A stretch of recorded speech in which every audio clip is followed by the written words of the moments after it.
கர்த்தருடைய பரிசுத்த நாமத்திற்கு ஸ்தோத்திரம் உண்டாவதாக. கடந்த பதிவிலும் கூட மனிதன் குரங்கிலிருந்து வந்தானா இல்லை மனிதனாக படைக்கப்பட்டானா என்பதை குறித்து நான் உங்களோடு கூட பகிர்ந்து கொண்டேன். இன்னும் அதனுடைய காரியம் இன்னும் கூட நான் அடுத்த பதிவுகளை வெளியிடுகிறேன். இப்போ பதிவிலும் கூட இந்த தேவ எச்சரிப்பு கூறக்கூடியதான நகரங்களை குறித்து நான் நகரங்கள் தோறும் பட்டணங்கள் தோறும் மலைகள் தோறும் ஆண்டவர் சொன்னார் இல்லையா. அதனால் நம்ம ஏற்கனவே ட்ரைனிங் எடுத்த இடமும் ஏலகிரி மலை சபாதி மலைக்கு இடையில் இருந்ததுனால அங்கே முடிச்சுட்டு எங்களுக்கு வந்து அங்கே சத்தியமங்கலத்தில் ஊழியம் கொடுத்துருந்தாங்க. அந்த இடத்துல நான் எல்லா இடங்களையும் சுற்றி எல்லா கிராமங்களையும் ஓரளவுக்கு கொடுத்துட்டு வந்தபோதில் திடீர்னு எனக்குள்ளே என்ன ஒரு ஏவுதல்னா, திம்பம் வந்து ஒரு மலைப்பகுதின்னு சொன்னாங்க. கேஎன் பாளையத்துலேருந்து 4 ரோடு போயிட்டு இங்கிட்டு கேஎன் பாளையம் போய் உள்ளே போனீங்கன்னா திம்பம் தாண்டி உள்ளே போனீங்கன்னா ஒரு 100-150 வீடு இருக்கும் அப்படின்னு ஏற்கனவே எனக்கு அங்கே உள்ள சகோதரர்கள் சொல்லியிருந்தாங்க. சரி, மற்றவங்க யாருமே கூட வர முடியாதுன்னா நான் மட்டும் போயிட்டு வந்துடுவோம் சொல்லி என்ன பண்ணிட்டேன், அந்த சமயத்தில் 2 வீலர் எடுத்துகிட்டு கேஎன் பாளையம் முடிச்சுட்டு ஈவினிங் அங்கே போயிடும் சொல்லி அப்படியே நான் நேராக கிளம்பி போயிட்டேன். கிளம்பி நேராக உள்ளே போனால் ஒரு பாதி தூரம் போனால் அங்கெல்லாம் பார்த்திங்கன்னா மலையில் அப்போ தான் மலைப்பாதைகள் போட்டுக்கிட்டு இருக்கிறாங்க. கல் ஜல்லியாக போட்டுக்கிருக்காங்க. மெல்ல மெல்ல மெல்ல மெல்ல டங்கு டங்கு டங்கு டங்கு டங்குன்னு போய்கிட்டே இருக்குது. அப்படியே மேலே போய்கிட்டே இருக்கிறேன். ஒரு குறிப்பிட்ட தூரம் போனால் கண்ணுக்கு சிக்கின வரைக்கும் ஒரு ஆள் இல்லை. எனக்காக கொஞ்சம் பயமாகி போச்சு. ஏன்னா யானைகள்லாம் குறுக்க நிற்கும், சிறுத்தை புலியெல்லாம் ஊடால வரும் அப்படின்னு சொல்லியிருந்தாங்க. பார்த்து போங்கன்னு என்கிட்ட சொல்லியிருந்தாங்க. அப்போ எனக்கு அது ஒரு பயமாயிட்டு, ஆக நம்ம தனியாக போய் சிக்கிக்கிற கூடாதுன்னு சொல்லிட்டு ஒரு பாதி தூரம் ஒரு 15 கிலோமீட்டர் போக வேண்டியிருக்குன்னா ஒரு 7-8 கிலோமீட்டர் 10 கிலோமீட்டர் போயிட்டு திடீர்னு சரி இன்னொரு நாளைக்கு யாராவது கூட ஒரு சகோதரர் வந்து அவங்கள கூட்டிட்டு நம்ம போய்க்கலாம்னு சொல்லிட்டு அப்படியே திரும்ப ரிட்டர்ன் வரேன். வேணான்ட்டு அப்படியே யூட்டர்ன் போட்டு வண்டியை இறக்கத்தில் ரிட்டர்ன் வந்துக்கிட்டே இருக்கேன். வந்துக்கிருக்கும் போதில் ஒரே ஒரு ஆள் 2 வீலரில் போய்கிட்டு இருந்தவர் போகிற வழியில் யானை நிற்கிது பார்த்து போங்கன்ட்டார். எனக்கு என்ன பண்ணுறதுன்னு தெரியல. திரும்ப போனால் அங்கிட்டு திம்பம் 5 கிலோமீட்டர் போகணும், இங்கிட்டு கீழே இறங்குனா கீழே வந்தாகணும், யானை நிற்கிதுன்ட்டாங்க. நமக்கு முன்ன யானையை சமாளிச்செல்லாம் போனதில்லை வந்தது இல்லையா. எனக்கு திக்குன்னு அப்படியே பயந்து போய் மெல்ல வண்டி விட்டுக்கிட்டு இருக்கிறேன். நான் ஜோம் பண்ணிட்டே வர்றேன், எப்படியாவது யானை வந்து காட்டுக்குள்ளே போயிடணும், நம்ம போகும்போதில் எது வந்து நின்றக்கூடாது, அப்படியே வந்துடக்கூடாதுன்னு அப்படியே பக்குன்ட்டு அப்படியே இறங்கி வந்துகிட்டே இருக்கிறேன். கரெக்டாக ஒரு யூட்டர்ன் போட்டு வர்றதில் வண்டி நிற்காமல் போகும் இல்லையா, சர்ன்னு வந்துக்கிட்டு இருந்த இடத்துல அந்த ஜல்லி எல்லாம் சறுக்கி வண்டி அப்படியே சர்றன்னு சரி கொண்டு விழுந்து ஒரு கைப்பிடி சவரில் போய் வண்டியோடு முட்டி தொங்கிக்கிட்டு நிற்கிறேன். அந்த கைப்பிடி செவரை தொங்கிக்கிட்டு கீழே விழுகிற ஸ்டேஜில் நின்றுக்கிட்டு அப்படியே பார்க்குறேன். ஒரு ஆள் இல்லை, என்னை தூக்குறதுக்கு வழி கிடையாது, யாருமே கிடையாது. இதில் வேறு யானை பயம் வேறு வந்துக்கிட்டு இருக்குதா நிற்கிதான்னு எனக்கு அப்படியே உசுறு பயம் ஆன மாதிரி ஆயிடுச்சு. இருந்தாலும் ஜெபம் மட்டும் பண்ணேன், ஆண்டவரே ரச்சுன்னு சொல்லி ஜெபம் பண்ணேன். அந்நியாரம் பார்த்தீங்கன்னா திம்பவத்திலேருந்து ஒரு ஆள் யதார்த்தமாக வந்தார். வந்து இருக்கிறத பார்த்தோன்னே மடமடன்னு வண்டியை நிப்பாட்டி கடன்னு கையை பிடிச்சி தூக்கி மேலே ஏற்றி விட்டு பொட்டியெல்லாம் செதறிடுச்சு. அந்த சைடு பெட்டி இருக்குது பார்த்திங்கன்னா, அதெல்லாம் வந்து பூட்டெல்லாம் அடித்து இதாகிடுச்சு, பிஞ்சு போச்சு. அப்புறம் உள்ள வாட்டர் பாட்டிலெல்லாம் வச்சுருந்தேன், எடுத்த கை காலெலாம் கழுவி ஒன்றுமே தெரியாத மாதிரி பொட்டியெல்லாம் சரி பண்ணி வச்சு அதுக்கப்புறம் அவர் முன்னாடி போக இந்த மாதிரி சார் கீழே வந்து யானை நிற்கிது, நாங்கள் பார்த்து போகணுன்னாங்கண்ணே. இதே எங்களுக்கெல்லாம் அதெல்லாம் சர்வசாதாரண சார், வாங்க என் பின்னாடியே வாங்கன்னு சொன்னார். அப்படியே அவர் பின்னாடியே போனேன். கரெக்டாக வந்து பார்த்திங்கன்னா ஒரு ஒத்தடி பாதை மாதிரி உள்ளே இருக்குது, அது ஓரத்தில் நின்றுக்கு இருக்குது. நீங்கள் பிசாட்டுக்கு வாங்கன்னு சொல்லி அப்படியே இறங்கி கீழே வரைக்கும் விட்டு வந்து கேஎன் பாளையம் வரைக்கும் விட்டு அப்படியே விட்டுட்டு டாட்டா காமிச்சு அவர் போயிட்டார். தப்பிச்சோம்டா சாமின்ட்டு அப்படியே வீட்டுக்கு வந்து பிறகு ஈவினிங் பிறகு தான் நான் ஒர்க்குக்கு போனேன். ஆனால் வீட்டில் இதை பற்றி எதுவுமே நான் சொல்லிக்கலை. அப்போவும் யானைகிட்ட அந்த பயத்துலேருந்து அந்த இடத்துலேருந்து என்னை ஆண்டவர் தப்பிச்சார். சரி, அடுத்து நம்ம இங்கிட்டு மேலே போக வேண்டாம், இன்னொரு நாளைக்கு ஆளுகளை கூப்பிட்டு போய்க்கலாம் அப்படின்ட்டு கீழே போவோம்னு சொல்லிட்டு கோபிச்செட்டிப்பாளையத்துலேருந்து அந்த பகுதியில் பார்க்கலான்னு சொல்லிட்டு அந்த கோபிச்செட்டிப்பாளையம் உள்ளே வந்து நான் போனேன். போகும்பொழுது பார்த்திங்கன்னா அங்கே தான் இருந்தது நஞ்சைய கவுண்டம்பாளையம்ன்ற ஊர். ஆண்டவர் ஏற்கனவே வந்து இந்த நஞ்சைய கவுண்டம்பாளையம் மணலி தேவக்கோட்டை போயிட்டு வந்துட்டு அந்த நஞ்சைய கவுண்டம்பாளையம் மணலி சென்னையில் இருந்ததுனால அங்கேயும் போக முடியலன்றதுனால இருந்தபோது, ஆனால் இந்த மிஷினரியில் ஜாயின் பண்ணி ட்ரைனிங் எடுத்துக்கிட்டு அதில் ஒரு தடவை மீட்டிங் கூப்பிட்டுருந்தாங்க சென்னைக்கு. கரெக்டாக சனிக்கிழமை ஏதோ ஒரு நாள் மீட்டிங் கொடுத்தப்போ ஞாயிற்றுக்கிழமை நீங்கள் ரிட்டர்ன் போங்கன்றப்போ ஞாயிற்றுக்கிழமை நம்ம அங்கே ஏதாவது சர்ச் அட்டன் பண்ணிட்டு அப்படியே சொல்லிடலாம்னு சொல்லி மணலி பக்கத்தில் இருக்கணுன்னே நான் அங்கேயே போய் மணலில் இறங்கி அங்கே ஒரு சர்ச்சில் இறங்கி ஆண்டோடைய வார்த்தையை சொல்லி எச்சரிப்புன்னு சொல்லிவிட்டு திரும்ப ரிட்டர்ன் ஆகிட்டேன். அப்போ மணலிலேயும் நான் ஆண்டோடைய வார்த்தையை எச்சரிப்பை சொல்லிட்டேன். இந்த ஆபத்து வரப்போது கடற்கரை ஓரமாக உள்ள இந்த பகுதி வந்து கொஞ்சம் தண்ணினால் முங்கி பேர் ஆபத்து வரும்னு சொன்னால், அது கூட சமீபத்தில் ஒரு புயல் காரணமாக வந்து அந்த மணலி பகுதியில் வந்து ஆள் முங்குற அளவுக்கு தண்ணி உள்ள வரைக்கும் வந்து எல்லாருமே வந்து மெயின் ரோட்டுக்கு இங்கிட்டு வந்து பாதுகாக்கப்பட்டார்னு கூட சொல்லியிருந்தாங்க. கடற்கரை ஓரமாக ஆபத்தெல்லாம் இதெல்லாம் வர்றது தான் போகிறது தான் நீங்கள் நினைப்பீங்க. எனக்கு ஆண்டவர் சொன்னு அங்கனக்குள்ளே போய் யார்ட்டையாவது எச்சரிப்பை சொல்லி ஆண்டவர் எதையுமே தன் ஊழியக்காரருக்கு சொல்லாமல் செய்யவே மாட்டார் அப்படின்னு இருக்கிறாங்க. அப்படிங்கும் போது எங்களுக்கு போய் சொன்னதை அங்கே சொல்லிவிட்டு அதுக்காக ஜெபம் பண்ணிக்கிறாங்க. அந்த காரியத்திலேருந்து ஆண்டவர் வந்து கொஞ்சம் பாதுகாப்பு கொடுத்துருப்பார். ஒக்கி புயல் வந்தப்போ அங்கே என்ன சொன்னார், கன்னியாகுமரிக்கு எனக்கு அனுப்பியிருந்தார்.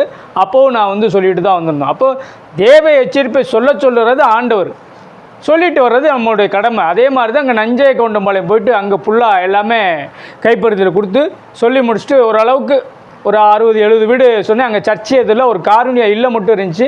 அங்கேயும் பிள்ளைகளை பார்த்துட்டு பிஸ்கட் எல்லாம் வாங்கி கொடுத்து அவங்ககிட்ட பேசிட்டு சரி இங்கே என்ன காரியத்துக்காக ஜெபம் பண்ணலாம்னு சொல்லி மெயின் ரோட்டுக்கு உள்ளே வந்துட்டு கொஞ்சம் ஒரு ஊருக்கு இதுக்கும் இடையில கொஞ்சம் நின்றுக்கிட்டு இருக்கேன். அவுட்டில் நின்று கண்ணை மூடி லைட்டாக அப்படி நின்று ஜெபம் பண்ணிக்கிறேன்.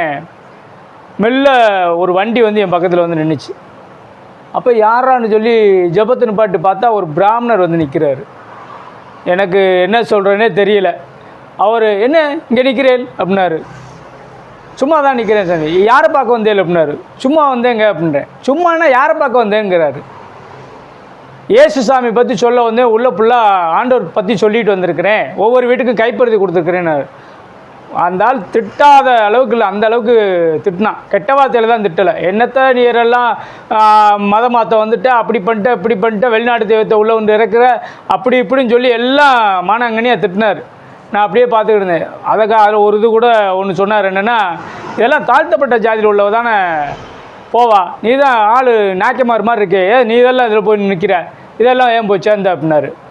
நான் நாய்க்கமார் இல்லை, ஆனால் வேறு இது தான். ஆனால் தாழ்த்தப்பட்ட ஜாதின்னு சொல்கிறீங்கள சாமி, உங்கள் ஆளுகளே நிறையா பேர் சென்னையில் ஏசாமி ஏற்றிருக்காங்க தெரியுமா அப்படின்னு. அந்த ஆளுக்கு அப்படி தூக்கி வாய் போட்டுருச்சு. அது வரைக்கும் நம்மளை திட்டி தீர்த்த ஆள், நான் இதை சொன்ன உடனே கப்பு நின்றுச்சு ஆள். என்ன அப்படி சொல்கிறேன் இல்லை அப்படின்னா. அப்படி பிரார்த்தனாலயான்ற சர்ச் அங்கே நடத்திக்கிருக்கிறாங்க. அவங்க வந்து கிட்டத்தட்ட 2000 பேர் 450 குடும்பம் அவங்க சர்ச்சை வச்சு நடத்திக்கிருக்காங்க. ஒரு அக்ரஹாரமே வந்து ஏசாமி ஏற்றுக்கிட்டு அவங்க ஆண்டவரை ஏற்றுக்கிட்டு வழிபட்டுக்கு இருக்கிறாங்க. உங்கள் ஸ்லோகங்களே நிறைய ஸ்லோகங்கள் எங்களுக்கு தெரியாது, அதுக்கு அர்த்தம் தெரியாது. அதே அவங்க தான் எங்களுக்கெல்லாம் சொல்லி நான் படிச்சிருக்கிறேன், அதெல்லாம் பண்ணியிருக்கேன். நானும் இந்துலேருந்து தான் ஏசாமி ஏற்றுருக்கிறேன்னு சொல்கிறேன். அப்படி என்ன ஸ்லோகத்தை நீங்கள் தெரிஞ்சுக்கிட்டீரு அப்படின்னாரு. அப்போ நான் சில காரியங்கள்லாம் சொன்னேன். அதுக்கு எப்படி மாற்று தெய்வங்களை அவங்க நம்ம இந்து தெய்வங்கள்னு சொல்லுவாங்கன்னு தெரியும். இருந்தாலும் ஒரு சில ஸ்லோகங்கள் எனக்கு அந்நியாரம் ஞாபகம் இருந்ததை சொன்னேன். ஓம் ஸ்ரீ தரித்திர நாராயண நமக அப்படின்னா, தரித்திர குலத்தில் மாட்டுத் தொழுவத்தில் பிறந்திருக்கிற உண்மை அர்ச்சிக்கிறேன் அப்படின்னு சொல்லி அந்த பிரார்த்தனாலயில் உள்ளவங்க சொல்கிறாங்க. ஆனால் இவங்க அது கிருஷ்ணர் அப்படின்னாரு. சரி சாமி, ரைட்டு, ஏன்னா கிருஷ்ணாலும் அபிஷேகம், கிறிஸ்துவனாலும் அபிஷேகன்றனால அதை தான் சொல்லியிருப்பாங்கன்னு சொல்லி ரைட்டு, அதை வேணால் ஏற்றுக்கலான்ட்டேன். அப்புறம் அதுக்கப்புறம் ஓம் ஸ்ரீ கன்னி சுத்தாய நமக அப்படின்னு. இப்போ இது கண்ணியினுடைய வயிற்றில் இருந்தால் நாங்கள் பாண்டு புத்திரர்கள் இதெல்லாம் சொல்கிறோமே, பாண்டு புத்திரர்கள் கௌரவ புத்திரர்கள் அப்படி தானே வருது அப்படி எப்படின்னாரு. சரி, அதுக்கும் ஏதாவது சொல்லிடுவாங்கன்ட்டு கம்முன்னு இருந்துட்டேன். அதுக்கப்புறம் வந்து சரி, ஓம் ஸ்ரீ உமார்த்தாய நமக பரிசுத்த ஆவினால தானே பிறந்தவரேன்னு சொல்லியிருக்குது, நீங்கள் அப்படி எங்கே நம்ம தெய்வங்கள் அப்படி இருக்காங்கன்னு. அது நம்ம இந்தில் நிறையா கடவுள் இருக்காங்க, பரிசுத்த ஆவியில் தான் எல்லாமே காந்தர்வ கணமோ என்னமோ அதை வச்சு சொல்லி அதை முடி தானே சொல்கிறாங்க அப்படின்னு சொன்னார். அப்போ நம்ம என்னடா கேட்குறதுக்கெல்லாம் மாட்டு தெய்வங்களாக சொல்லிவிட்டு ஒரு பதில் சொல்லிகிட்டே இருக்காருன்னு சொல்லிட்டு ஒரே ஒரு கேட்டேன். ஓம் ஸ்ரீ விதிஷ்ட்ராய நமக.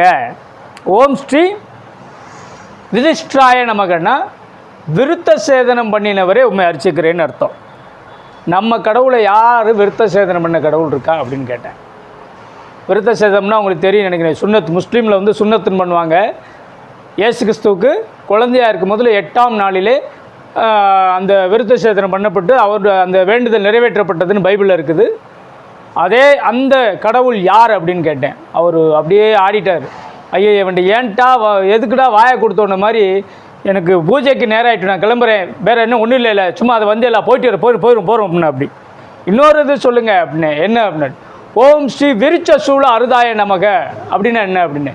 சூளம் போன்ற ஒன்றில் பலியானவரே உம்மை அர்ச்சிக்கிறேன் இருக்குது, அதுக்கு அர்த்தம் சொல்லுங்கள் அப்படின்னு. அப்போ அதுதான் ஆதிபராசக்தி ஒரு அரக்கனை கொள்றாரு, வதம் பண்ணுறாளே, அதானே அப்படின்னா. அப்படி நீங்கள் அது சொல்கிறீங்க, சூளம் போன்ற ஒன்றில் பலியான கடவுளை தான் வச்சுருக்கா, அப்போ அரக்கனை வழிபடுறோம் இல்லை அப்படின்னு. அதுக்காட்டில் அவருக்கு அப்படியே நிரடல் ஆயிடுச்சு. ஐயோ இவனை விட்டால் போதுன்ற மாதிரி அவர் என்ன செஞ்சிட்டாரு, அப்படியே யோசனை பண்ணிட்டே இருந்தார். நீங்கள் அர்த்தம் சொல்லலை. அப்புறம் கபாலீஸ்வரர் கோயில் தெரியுமே அப்படின்னாரு. அது கபாலம் போன்ற ஸ்தலம் போன்ற தலையில் பலியான கடவுளை அர்ச்சிக்கிறேன் தானே அதில் போட்டிருக்குது, நீங்கள் கபாலீஸ்வரன் சொல்லி யாரை கும்பிட்றீங்க அப்படின்னோடனே அதுக்கு அவர் பதில் சொல்லலை. இந்த பஞ்சகாய அருதாய நமக, ஓம் ஸ்ரீ பஞ்சகாய அருதாய நமகன்ற போதில் 5 காயங்களை பெற்ற கடவுளை உண்மை அர்ச்சிக்கிறேன். இயேசு கிறிஸ்து ஒருவர் தான் 2 கை 2 கால் விழா எலும்பில் 5 காயங்களை பெற்றார். அப்போ அப்படிப்பட்ட கடவுள் நம்மதில் யார் இருக்காங்க? அவர் பீஷ்மர் உடம்பு முழுக்கும் அம்பு குத்துனவர், அவரை நீங்கள் சொல்லாதீங்க அப்படின்னு. அந்த நம்ம மகாபாரத ராமாயணம் இதெல்லாம் படிச்சிருந்ததுனால அவரை எதிர்த்து நம்ம என்ன செய்ய முடிஞ்சு, கேள்வி கேட்க முடிஞ்சு. அவருக்கு என்ன செய்ய முடியல, பதில் சொல்ல முடியல. அப்போ அவர் என்ன பண்ணார், நம்மளை ஆளை விட்டால் போதும்டா சாமின்னு சொல்லி கிளம்புறேன்னார். இந்தாங்க நீங்கள் ஒரு புக்கு வச்சுக்கங்கன்னு சொல்லி அவருக்கு என்ன செஞ்சேன், ஒரு கைப்பிரதி கொடுத்து, ஏசு சாமி ஏற்றுக்குங்க. உங்கள் ஆளுகள்லாம் நிறைய பேர் என்ன பண்ணுறாங்க, பிரார்த்தனாலயான்ற சர்ச்சையை நடத்திக்கிருக்காங்க, நீங்கள் தான் அப்படி சொல்லிக்கிருக்கிறீங்க அப்படின்னு. அப்போ ஒன்றுமே சொல்லலை. இன்னொன்று கேட்டேன், பிள்ளையார்னா யாருன்னு கேட்டேன். பிள்ளையார்னா அங்கே யானை முகத்தான், முதல் கடவுள் அப்படி இப்படின்னாரு. நான் ரைட்டு, பிள்ளையார்னா குமாரன் யாருன்னு நான் சொல்கிறேன் அப்படின்னு. என்ன அப்படி சொல்கிறீர் அப்படின்னா, பிள்ளையார்னா கேள்வி கேட்குறது, இந்த பிள்ளை யாருன்னு கேள்வி கேட்குறது தானே. இப்போ குமாரன் யார்? நமக்காகவே மரித்து உயிர்த்தெழுந்த தேவன் தான். இயேசு பற்றி தானே அது சொல்லப்பட்டிருக்குது, நீங்கள் மாற்றி சொல்கிறீங்களே, யானை முகத்தான்னு சொல்கிறீங்களா, அது நீங்கள் சொன்ன கதைகள் சாமி, ஆனால் அவங்க சொன்னது இதில் சொல்கிறாங்க அப்படின்னு. அதுக்கு அவர் பதில் சொல்ல முடியல. அப்போது நமக்காகவே ஒரு கடவுள் பிறந்து அவர் மரணமாகி திரும்ப உயிரோடு வர வேண்டும் என்பது ஸ்லோகத்தில் சொல்லப்பட்டிருக்கு. அதுதான் பிள்ளையார். ஓம் ஸ்ரீ தட்சிணாயமூர்த்தியை நமக்கு மரித்து உயிர் தந்து பிதாவினுடைய வலது பார்சத்திலே அமர்ந்திருப்பான்னு சொல்லி தான் அந்த இதில் சொல்லியிருக்கு. அதை நம்ம முருகன் சொல்கிறோம், பிள்ளையார் சொல்கிறோம். முருகன்ற அர்த்தமும், முருகனால் அழகுன்னு தான் அர்த்தம், அழகுக்கு உருவம் கிடையாது. சிவனால் அன்புன்னு தான் அர்த்தம், அன்புக்கு உருவம் கிடையாது. பிள்ளையார்னாலும் குமாரன் யாருன்னு தான் அர்த்தம், அதுக்கும் என்ன கிடையாது, உருவம் கிடையாது. ஆனால் இந்த பிராமணர்கள் அவங்க அந்த வழிபாட்டு முறைகளுக்காக அவங்க சில காவியங்களையும் எழுதி என்ன பண்ணிட்டாங்க, அதை நடைமுறைப்படுத்திட்டாங்க. அதான் கிபி 300 நடந்ததான சம்பவங்கள். இவர் மாத்திரம் இல்லை, இன்னொரு பிராமணர் என்கிட்ட சிக்கினார். எப்படின்னா இந்த இதுக்கு முன்னாடியே கிட்டத்தட்ட நான் மெடிக்கல் ரெப்பு வேலை பார்த்தப்ப அப்போவே அவர் என் கூட வேலை பார்த்தவர் ஒரு பிராமணர். அவர் நான்வெஜ் சாப்பிட மாட்டார். நானும் ஒரு 7 வருஷம் நான்வெஜ் சாப்பிடக்கூடாதுன்னு ஆண்டவர் சொன்னதுனால நான் 7 வருஷம் ஆண்டவருடைய இந்த வார்த்தையின்படி நான்வெஜ் சாப்பிடாமல் இருந்தேன். இப்போ அந்த சமயத்தில் அவர் நீ என்ன மாதிரி இப்படி போய் இந்து பேரை வச்சுட்டு இப்படியெல்லாம் போய் ஏசுசாமி ஏற்றுட்டு இப்படி போய் இது பண்ணிக்கிட்டு அப்படி இப்படின்னு என்னை திட்டினார். அப்போ நான் என்ன பண்ணேன், அவர்கிட்ட இந்த இதெல்லாம் கேள்வி கேட்டேன்னா அவர் ஏன்டா வாயை கொடுத்தோம்னு சொல்லிட்டு என்ன பண்ணிட்டார், அவர் எனக்கு இயேசுனா ரொம்ப பிடிக்கும், அவர் எனக்கு கூட பேசியிருக்கிறாரு, கனவுல வந்திருக்கிறாரு சொப்பனத்தில். அப்புறம் எதுக்கு நீங்கள் என்ன இயேசு ஏற்றுக்கல, எதுக்கு நீங்கள் மாற்றி இப்படி சொல்கிறீங்க, எதுக்கு ஏன் ஏற்றுக்கிட்டேன்னு என்ன சொல்கிறீங்கன்னா, எங்கள் பெரியவா ஒத்துக்க மாட்டா, எங்கள் அப்பா ஒத்துக்க மாட்டா, தோப்பனார் ஒத்துக்க மாட்டா, வீட்டில் ஒத்துக்க மாட்டா, அப்புறம் எங்களை குடும்பத்தோடு தள்ளி வச்சுருவானார். அப்போ ஏற்கனவே ஒரு 450 குடும்பம் 2000 பேர் அங்கே கூடி ஜெயிச்சுக்கிட்டாங்க, அவங்க மட்டும் அப்படின்னேன். அதான் அவங்களுக்கு சரியாக போச்சு, நமக்கு அப்படியெல்லாம் பண்ண முடியாது, விடுங்க மாரிஸ் வெட்டுருங்கன்ட்டார். இது மாதிரி 2 தடவை அவங்க 2 பிராமணர்கிட்டே நான் கேள்வி கேட்டேன். இல்லை, ஆனால் இந்த ஸ்லோகங்களை சொல்லிவிட்டு ஒரு விக்கிரகத்தை பார்த்து நீங்கள் இது பண்ணி நீங்களும் என்ன பண்ணுறீங்க, தவறாக செய்துட்டு மற்றவங்களையும் தவறாக பண்ணிக்கிட்டு இருக்கிறீங்கன்னு தான் நான் சொல்கிறோம்.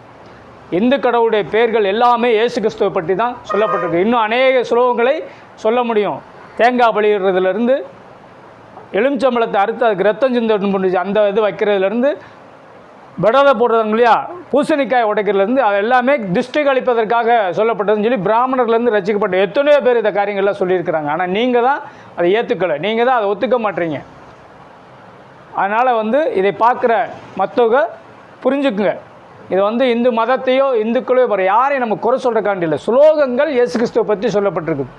ஆனால் நீங்கள் செய்கிற காரியங்கள் விக்கிரகங்களை பார்த்து கும்பிட்றோம், தேவையில்லாத மற்ற மூட நம்பிக்கையில் நம்ம ஆழ்ந்து இருக்கிறோம். இதை விட்டு வெளியே வாங்க, மெய்யான கடவுளை நோக்கி பாருங்கன்னு தான் சொல்கிறோம். மற்ற இன்னொரு பதிவில் ஆண்டவர் இந்த சிவ புராணத்தில் எப்படி சொல்லப்பட்டிருக்குது, 18 சித்தர்களில் உள்ள சித்தர்கள் ஆண்டவரை பற்றி எப்படி சொல்லிக்கிறாங்கன்ற பற்றி நான் அதில் சொல்கிறேன். கர்த்தர் தாமே உங்களை ஆசீர்வதிப்பாராக, பாதுகாப்பாராக. ஆமென்.